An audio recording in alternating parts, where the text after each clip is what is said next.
Talking about the V Twin then, he had some very, very interesting comments to make on it, and I think his predictions at the time have pretty well come true. Let's have a listen to what he said just a few weeks ago.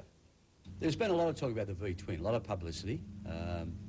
During that interview was that it is going to give a lot of kids or younger riders the chance to get on a 500cc bike and strut their stuff. Well, exactly that, because the twin-cylinder obviously is a lot cheaper to run. It would be a lot easier to ride to start with. You know, you still got to be a good rider, but it would be a lot better package for a privateer than a blooming great four-cylinder thing that you can buy that is 20 or 30 horsepower down on the factory ones. And they're affordable. I mean, they are making it affordable. Are they? I don't know how much it's supposed to be. Well, a lot cheaper than what you would normally buy the other private rides. Right, That's what I'm saying. Yeah. The Rock Yamaha was a good example. Yeah, $100,000 apparently is the whole package with spare engine and etc., which is good. Which is not too bad. Well, we've seen it now run in 4 races with mixed results, and but it's been pretty consistent when you think about the qualifying results and where it's been on the grid. So let's come back now to our, and I'm really pleased to have it back, our In the Pit segment, and we'll have a look at 1996 and what the paddock thinks of the new and controversial innovation.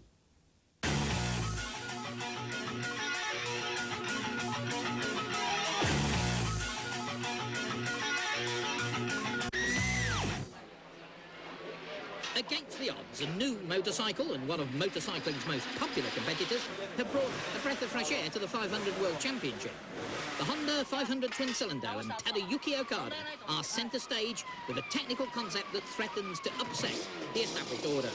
At the first 2 races of the 1996 season, Okada and the lightweight Honda Twin have been setting lap times the equal of, and in some cases better than, the 190 horsepower V4 engine bikes that have dominated the sport for more than a decade. So, 2 cylinders or 4, which is the way for the future? The jury is still out, for the Honda has to prove that it can match performance with reliability and win races. But Okada's machine lasted just 3 laps at Indonesia. What is universally acknowledged is that Honda have taken maximum advantage of the current regulations, which allow a 2-cylinder 500 to race at 100 kilograms, while a V4 must weigh a minimum of 130 kilograms. And paddock rivals agree this power-to-weight equation, with better braking and cornering performance, works in favour of the V Twin. Well, it's a lot lighter. It's a lot lighter, and it uses smaller tires, so, you know, it's easier to handle right to left, and it's going to stop a lot better. It doesn't accelerate any better. It just it stops a lot better, and it goes right to left better. That combination, especially in a hot race, may be a big advantage. I think the V-Twin has the advantage when you shut the throttle off. It stays online. With the 500, you shut the throttle off, and the weight of it pushes out, so you have to wait for the bike all the time. And that Twin being so light, it just stays online, and the guy's out there, you know, riding like it's 250. I think that the V-Twin bike, as we saw during pre-season testing, is one of the most competitive bikes, especially because there is a big difference in weight. It has 30 kilograms less, and logically you can tell the difference in corner speed. It is difficult to improve that tiny difference in acceleration and speed of the 4 cylinders. Well, for sure is the weight is a big advantage, and for sure they made one bike that handling very good and engine performance very good. I think it's a good combination, and for sure they can improve this more because they are just at the beginning. That Honda have advanced the V-Twin concept pioneered in 400cc form by the Italian Aprilia team was highlighted by a comparison of lap times and straightaway speeds at the central track for the Indonesian Grand Prix. McDoohan's Honda V4 reached 291 kilometres an hour, which was a massive 15 kilometres per hour better than Okada's V-Twin. Yet the Japanese rider's best lap time was just 1/10 of a second slower than Doohan. All this on a track which many good judges said would not favour the new Okada Honda Speed Twin. However, it seems it is way too early to sound the death knell for the V4 in favour of the V-Twin concept. I think it shouldn't be the way of the future for everybody. It's a good thing. It's a really good achievement for Honda to do that in such a short time.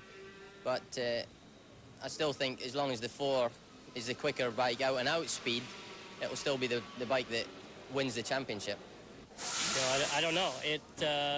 I don't know that you'd want to buy one to win the World Championship right now, but it's really what the Japanese like. It's going to have engine development to go faster, and that's right up their alley. I mean, if you can get the Japanese just devoted to R&D on the engine, that's, you know, really their cup of tea, and they'll work hard to make it faster and faster and faster.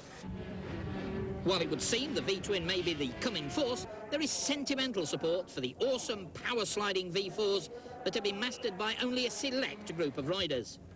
Even from Aprilia, the trendsetters for the V-Twin philosophy, although their 400cc package is still to realise its full potential. The 500 capacity for sure is a true bike. But the 500, in my opinion, the 500 must be the four-cylinder because it's the top speed, the top technology. I understand it because the sport people want to see the technology that go up, four-cylinder speed. But it seems that there is no many riders that are able to manage this big horsepower of four-cylinder. This is the reality. We don't have Lawson, Gardner, Schwanz. If you remember, these were riders that manage a very hard bike.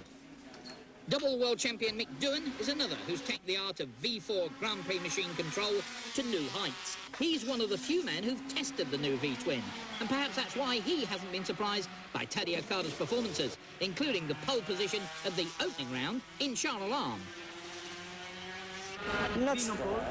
Oh, no, not at all. Not here, anyway. You know, if we get to some of the faster circuits and it's on pole, then, you know, we might have to do something about that. But, you know, here the 250 lap times are very similar to a 500, so obviously the idea of it being on pole didn't surprise me at all because of the nature of the circuit. The entry speed into corners with 30 kilograms less weight is too much for the four cylinders to handle, and once he can keep that momentum up, he just carries on into a lap time, and you know, until we can do such a thing as either take some weight off our machine or whatever, I think it's going to be hard to beat on tight circuits as far as the lap time's concerned. But it may be the rule makers, not riders or engineers, who ultimately put the V-Twin competitiveness into true perspective. For there are calls for a reduction to the weight limit for the V4s, at least back to the 115 kilogram level they were at when the twin rules came into force. That, many say, is when the true comparison can be made, even though the 4s will be a tougher test of rider skill. You know, a few years ago when they lifted the weight of the 4, maybe they weren't paying attention, but they didn't lift the weight of the twin because there wasn't a twin, so the gap grew, and the 4 is now paying the penalty for that weight limit. It's just too big, the gap at the moment. It's good for the Honda, and they've done a great job, and we can't penalize them for that.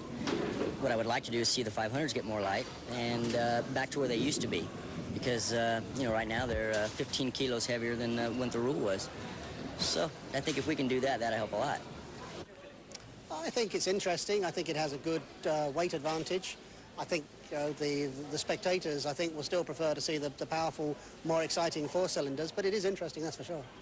And the fans may just be the big winners from the 500 twin-cylinder concept. The bike is set to boost the competitiveness of privateer teams, and that can only be good for racing. So I think it's very good. I think this bike also gives the opportunity to have maybe 6-7 riders challenging for the first place in 500. I think this is really what the show, what the race need for get more interest is a challenge. We'll certainly hear more about the V-Twin in the next weeks, both on and off the track. Excellent report, and we hope to bring you a lot of that style of reporting in our In the Pit segment right throughout the season. I think it was interesting just to hear everybody make the comment there. I mean, it is the talking point at the moment. Well, it's good, you know, as they say, the twin does have a weight advantage at the moment, but as we saw tonight, I mean, it's not doing it a mammoth favour. I think they should leave it as it is at the moment and wait till there's 5 or 6 really good guys on them, and who knows, we could end up with 500 races like 125 races, where you get 10 guys going for first. I mean, the interesting thing there, I know when I was talking to Wayne Rainey in the hospital in LA when he'd had his accident, and he was saying then that there was only a handful of riders, of course, that could take a 500cc bike, a Grand Prix bike, to the limits. And he mentioned then Gardner and Doohan, Kevin Swantz, of course, and himself. And he said, really, that's about it at this stage. All right, some new guys have emerged since that time.